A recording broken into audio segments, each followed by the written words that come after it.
Nah, kemudian setelah dia agak dewasa, dia akhirnya menjadi anak yang manja gitu katanya. Memang dari kecil memang manja kata bapaknya. Iya. Nah, yang membuat dia tertarik dengan agama sana dan meragukan Islam karena begitu dia melihat salah satu channel dari kalangan sebelah yang menjelek-jelekan dan menuduh Nabi berbuat sesuatu yang tidak pantas, Ustadz. Hmm. Nah, ini saya sharing dengan Ustadz aja nih ya, Ya. supaya Ustadz juga mungkin mengetahui apa saja yang sering dipakai oleh kalangan mereka Apa juga? menyerang Islam, sehingga Islam eh, bisa diragukan oleh pengikutnya. Allah. Contoh, ketika hadis di Bukhari, Nabi menikahi Aisyah ketika berusia 6 tahun Ya. dan berumah tangga berusia 9 tahun. Ya. Yang kedua, Nabi ketika menikahi mantan istri anak angkatnya, yaitu siapa? Zainab, yang dinikahi setelah bercerai dengan anak angkatnya. Dua hal ini memang sering sekali dipakai oleh kalangan mereka Jadikan untuk berusaha melemahkan iman Islam. Nah, kalau orang Islam tidak belajar, mendengar seperti itu, otomatis mereka pikirannya kan, oh kok Islam begini, kok Islam begini. Nah, yang begitu memang yang paling sangat-sangat banyak beresiko. ya. Iya. Saya Jadi bilang sekarang sama orang kondisinya tuanya, sekarang kondisi anak ini udah balik lagi. sudah alhamdulillah. Baru hari Rabu kemarin datang ke sini, akhirnya kita juga syahadatkan ulang, kita keluarkan surat keterangan dia bahwa dia sudah masuk Islam. Dan saya berinisiatif langsung menyediakan pengacara gratis untuk mereka. Masya Allah, luar biasa. Kok. Jadi keluarga ini, Ustadz, keluarga ini tuh diteror sampai didatangi ke pesantrennya. Penginjil perempuan ini datang pakai bawa-bawa pisau, ngancam mau bunuh diri dan sebagainya. Ya, jadi si anak ini Ya. sudah berusaha menghindari, tapi si penginjil ini bisa menghubungi teman-teman kuliahnya dan sebagainya. Sampai yang namanya miss call itu saya dikasih lihat, Ustadz. Yang namanya miss call itu sampai 100 kali lebih, Ustadz. Oh, kayak sampai kejang-kejang begitu dia. Itu kalah itu member, itu sales itu kalah, Ustadz. Kalah itu yang nagih judi online juga kalah tuh. Kalah. Jadi si penginjil ini memang dia adalah seorang janda, sudah punya anak berusia 20 tahun lebih. Dan dia katanya punya penyakit, Ustaz. Punya penyakit yang ngakunya dia bilang ini penyakitnya cukup berat dan katanya hidupnya tidak lama lagi gitu. Nah, si penginjil ini pernah membuat si anak ini berjanji untuk nemenin sampai meninggal katanya.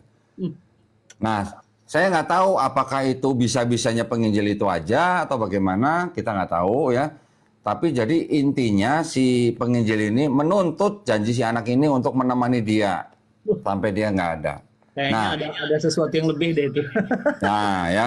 Terus yang kedua, Ustaz, si penginjil ini sudah memberikan beberapa barang ke anak ini. Katanya total kurang lebih 28 item barang. Salah satunya itu adalah Bible, Ustaz. Ya, jadi si orang ini memberikan Bible kepada si anak ini. Nah, ketika si anak ini sudah tidak mau dengan penginjil ini, si penginjil ini menuntut supaya anak ini membakar semua barang yang dikasih ke anak ini, termasuk Bible. Nah, untung ayahnya pintar. Ayahnya bilang, kami orang Islam tidak diajarkan untuk menista agama lain. Iya. Ya, jadi kami diajarkan untuk menghormati agama lain. Jadi kami tidak mau kalau disuruh membakar barang yaitu Bible gitu. Nah, karena bisa jadi ketika mereka membakar Bible dan mengirim videonya ke penginjil ini, anak ini akan dipolisikan karena dianggap menista agama lain Itu ke pasal gitu. itu. Iya, iya, iya. Nah, jadi sungguh kalau boleh dibilang memang mereka seperti punya kebanggaan, Ustadz ya. Bisa memurtadkan orang, apalagi anak pengurus pesantren.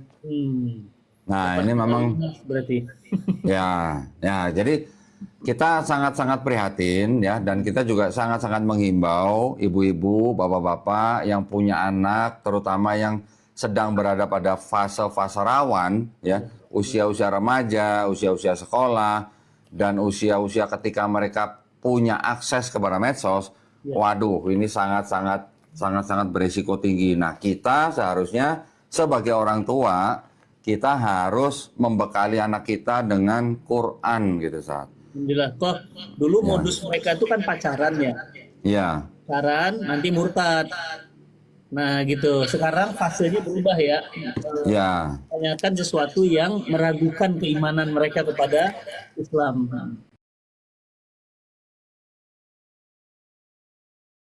Kalau yang kalangan mereka yang laki-laki, Ustaz, mereka punya misi itu 4M, Ustaz. 4M, apa tuh? 4M. Tahu, Ustaz? Belum.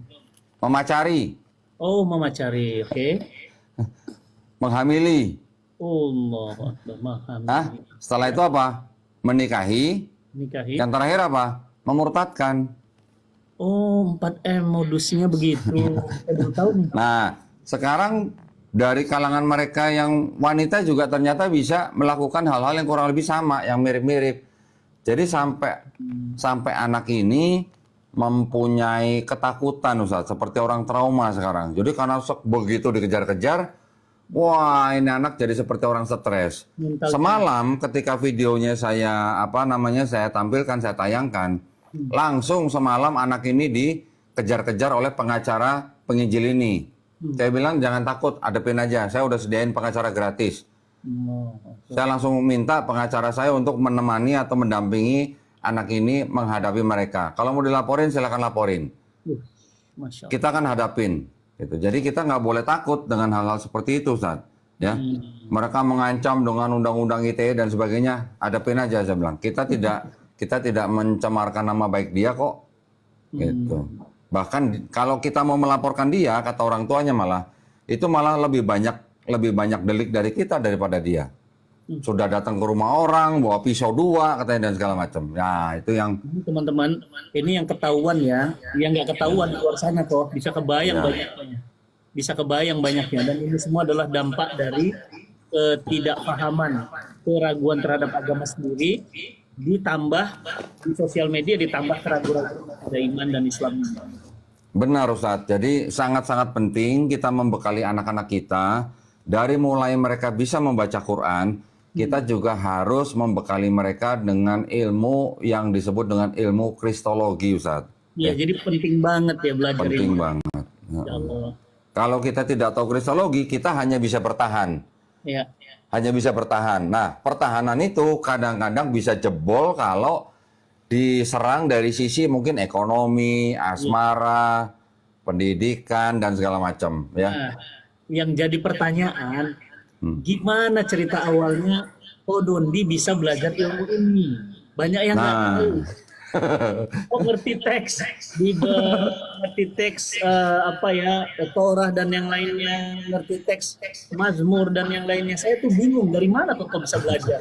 Ya, qadarullah ya Ustadz ya, ini namanya sudah diizin daripada Allah Subhanahu wa taala. Jadi ketika saya pertama kali belajar kristologi itu malah saya nonton waktu itu mungkin belum ada istilah FYP ya Ustadz ya. Iya.